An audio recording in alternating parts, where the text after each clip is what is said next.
Hello बच्चों, चलिए प्रश्न को पढ़ते हैं। यदि सदिश ए तथा सदिश बी इकाई सदिश है, तब ए सदिश प्लस बी सदिश का परिमाण प्लस ए सदिश माइनस बी सदिश के परिमाण का योगफल का उच्चिष्ट मान है।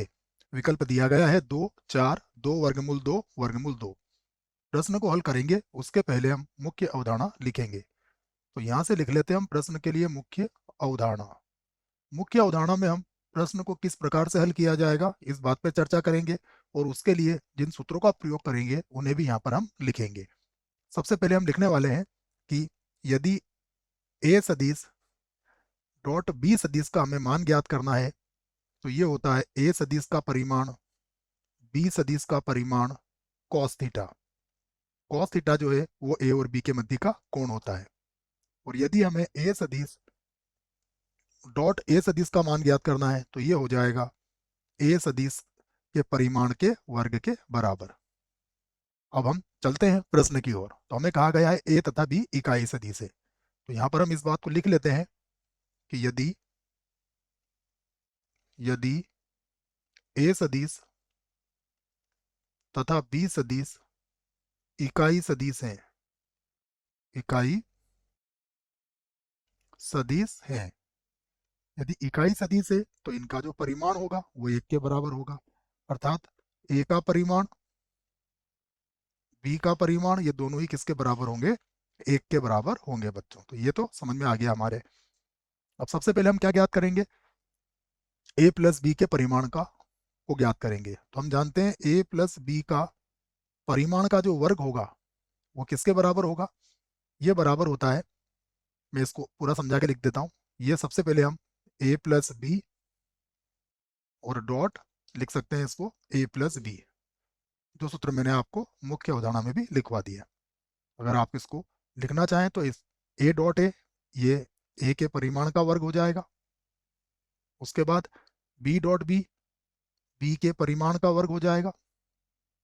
उसके बाद देखिए ए डॉट बी और बी डॉट ए बराबर होता है क्योंकि ये क्रम विनिमय होता है, तो आप लिख सकते हो 2 ए डॉट बी। इस प्रकार से आप इसे लिख सकते हो। थोड़ा सा और इसको हल करना पड़ेगा। फिर से लिखूंगा मैं ए प्लस बी के परिमाण का वर्ग। देखिए इसका मान तो 1 होगा, प्लस इसका मान भी 1 होगा क्योंकि 1 का वर्ग 1 ही होता है, और ये हो जाएगा 2। अगर पुनः इसको देखेंगे तो ए का परिमाण, बी का परिमाण, और यहाँ पर कितना आ जाएगा? यहाँ पर आ जाएगा कॉस थीटा, जहाँ थीटा ए और बी के मध्य का कोण है। याद रह जाएगी बात। अब देखिए 1 और 1 2, ये इसका मान भी 1 हो जाएगा। तो मैं फिर से एक बार लिख लेता हूँ इसे, ए सदिश प्लस बी सदिश के परिमाण का वर्ग, 1 और 1 हो गया 2, प्लस यहाँ पर भी हो गया 2, और ये लिख दिया मैंने कॉस थीटा। ठीक है ना बच्चों? थीटा ए और बी के मध्य का कोण है, इसको आप याद रखें, या फिर आप कहो तो मैं लिख देता हूँ। यहाँ पर मैं लिख ही देता हूँ। देखिए यहाँ पर, यहाँ से मैं कारण दे देता हूँ कि थीटा क्या है? ए सदिश तथा बी सदिश के मध्य का कोण है। कोण है ये मैंने लिख दिया है जिससे कि आपको कोई दिक्कत नहीं आए। ठीक है, कोण है। आइए अब हम आगे चलते हैं। अब यदि देखें ध्यान से तो मैं फिर से इसको एक बार लिख देता हूँ। ये होगा ए का परिमाण प्लस बी के परिमाण का वर्ग। अगर यहाँ से 2 कॉमन ले लिया जाए तो ये होगा 1 प्लस कॉस थीटा। ये त्रिकोणमिति का सूत्र होता है। तो ए सदिश प्लस बी सदिश के परिमाण का वर्ग बराबर हो जाएगा 2 गुणा 1 प्लस कॉस थीटा का सूत्र होता है 2 कॉस स्क्वायर थीटा बटा 2। बच्चों सूत्र याद रखें आप, मैं दोनों ही सूत्र यहाँ लिख देता हूँ। हमें पता होना चाहिए 1 प्लस कॉस थीटा बराबर होता है 2 कॉस स्क्वायर थीटा बटा 2, और यदि 1 माइनस कॉस थीटा है तो ये बराबर होता है 2 साइन स्क्वायर थीटा बटा 2 के। ये त्रिकोणमिति के सूत्र हैं, ये मैंने यहाँ लिख दिए हैं। तो अगर आप ध्यान से देखोगे तो इसका वर्गमूल ले सकते हैं हम। तो यहाँ पर हो जाएगा ए सदिश प्लस बी सदिश, और बराबर देखिए 4 का वर्गमूल कितना हो जाएगा? 2, और इसका वर्गमूल हो जाएगा, आप चाहो तो मापांक में ले सकते हो, कॉस थीटा बटा 2। इसे हम समीकरण 1 बना लेते हैं। और अब पुनः पुनः हम किसका मान ज्ञात करेंगे? ए सदिश माइनस बी सदिश का। तो यहां से लिख देता हूं मैं, ए सदिश माइनस बी सदिश और इसका वर्ग। देखिए, जब इसका वर्ग होगा तो किसके बराबर होगा? ये होगा ए के परिमाण का वर्ग प्लस बी के परिमाण का वर्ग माइनस हो जाएगा 2a.b, जिसे हम क्या लिखेंगे? ए का परिमाण, बी का परिमाण और कॉस थीटा हो जाएगा, क्योंकि ए और बी के मध्य का कोण थीटा हमने पहले ही मान लिया है। तो फिर से होगा ये ए सदिश माइनस बी सदिश के परिमाण का वर्ग। देखिए, ये भी एक, ये भी एक, और ये सभी एक एक हो जाएंगे, अर्थात ये हो जाएगा 2 माइनस 2 कॉस थीटा। यहाँ से 2 को आप कॉमन ले सकते हो। फिर से लिख देता हूं मैं, ए सदिश माइनस बी सदिश के परिमाण का वर्ग।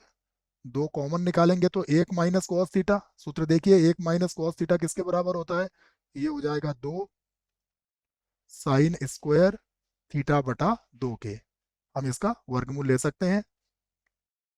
तो ए सदिश माइनस बी सदिश, और जब इसका वर्गमूल लेंगे तो 4 का वर्गमूल कितना हो जाएगा?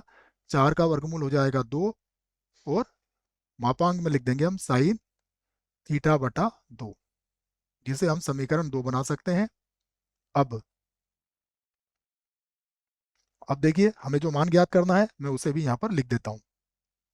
हमें चाहिए ए का परिमाण प्लस बी का परिमाण और प्लस उसके बाद चाहिए हमें ए का परिमाण माइनस बी के परिमाण। सबसे पहले इसका मान निकालेंगे और इसका फिर हमें निम्नतम मान या उत्कृष्ट मान पता लग जाएगा बच्चों। ये जो मान आया हमारा समीकरण नंबर 1 से, ये किसके बराबर होगा? 2, और ये हो जाएगा कॉस थीटा बटा 2 के। उसके बाद प्लस फिर से हो जाएगा 2, और ये हो जाएगा मापांक के अंदर साइन थीटा बटा 2 के बराबर। फिर से देखिए, यहाँ पर लिख दिया मैंने 2, यहाँ मैं एक कोष्टक लगा देता हूँ। ये हो जाएगा कॉस थीटा बटा 2 और प्लस यहाँ पर हो जाएगा साइन थीटा बटा 2। हमें पता है साइन थीटा और कॉस थीटा के अधिकतम मान कितने हो सकते हैं बच्चों? इनका अधिकतम मान हो सकता है 1। तो कॉस थीटा बटा 2 का अधिकतम मान कितना होगा? इसके अंदर मापांक है तो प्लस ही रहेगा, तो इसका अधिकतम मान 1 होगा, इसका भी अधिकतम मान 1 हो सकता है। तो यहाँ पर हम क्या लिख सकते हैं? देखो, यहाँ पर मैं, अब ये जो बराबर का चिन्ह है, यदि मैं इसके अधिकतम मान की बात करूँ तो मैं इसको इस प्रकार से लिख सकता हूँ। देखो कि मैं इसको पुनः एक बार लिखता हूँ यहाँ से। देखो, ये हो जाएगा ए सदिश प्लस बी सदिश प्लस फिर से लिखेंगे हम ए सदिश माइनस बी सदिश। और देखिए, जैसा भी मैंने आपको कहा कि इन दोनों के अधिकतम मान, इसका भी एक हो सकता है, इसका भी एक हो सकता है, तो दोनों का मिला के ही मान कितना हो सकता है बच्चों? यहाँ पर दोनों का मिला के मान कितना हो जाएगा? अगर हम ध्यान से देखें तो ये मान मिल जाएगा हमें 2 के बराबर। परंतु दोनों का योगफल है बच्चों, ध्यान देना, अगर अलग अलग मान की बात करेंगे तो दोनों का योगफल कितना होगा? 2। परंतु अगर cos थीटा बटा 2 और प्लस साइन थीटा बटा 2 के मान की बात करी जाए तो इसका दोनों का मिला के जो अधिकतम मान होगा वो वर्गमूल 2 होगा। अर्थात ये हो जाएगा इस प्रकार से 2 वर्गमूल 2 के बराबर। ठीक है ना? और इधर ये अधिकतम मान हुआ इसका, इससे कम भी हो सकता है। ठीक है, मैं आपको एक बार यहाँ पर समझा देता हूँ कि अभी मैंने क्या बोला है। देखिए, हम जानते हैं यदि हमें इस प्रकार से दिया जाए A sin theta plus B cos theta, दोनों को मिला के बात हो रही है बच्चों, अलग अलग मान तो एक ही होगा, एक और एक दो, परंतु अगर दोनों एक साथ में है तो फिर थीटा पर भी तो डिपेंड करेगा ना वो। तो यहाँ पर देखिए, यदि हमें इसका क्या चाहिए? अधिकतम मान। तो इसका अधिकतम मान कितना होता है? वर्गमूल ए का वर्ग प्लस बी का वर्ग। और यदि इसके न्यूनतम मान की बात की जाए तो ये होता है माइनस में वर्गमूल ए का वर्ग प्लस बी का वर्ग। ये आपको पता होना चाहिए, ये इसका निम्नतम मान होता है, निम्नतम, और ये इसका होता है अधिकतम मान, अधिकतम। तो दोनों का मिला के ये मान लिखा गया है, अलग अलग मान लिखना होगा तो एक एक हो जाएगा। ठीक है, तो देखिए, समझिएगा आप। तो यहाँ पर अधिकतम मान कितना लिख दिया मैंने? दोनों का मिला के वर्गमूल 2, क्योंकि यहाँ पर cos थीटा का गुणांक 1 है और sin थीटा का गुणांक भी 1 है बच्चों। तो ये हो गया 2 वर्गमूल 2 के बराबर। तो यहाँ से अब हमें पता लग चुका है कि a प्लस बी का परिमाण a माइनस बी के परिमाण का अधिकतम मान कितना है? 2 वर्गमूल 2 है। हमसे क्या पूछा गया था प्रश्न में? देखते हैं। हमसे इसका उच्चिष्ट मान पूछा गया था, तो इसका उच्चिष्ट मान देखिए 2 नहीं होगा, 4 भी नहीं होगा, 2 वर्गमूल 2 यह विकल्प जो है इस प्रश्न का सही विकल्प है बच्चों। आशा करता हूं प्रश्न का उत्तर अच्छे से समझ में आया होगा। धन्यवाद।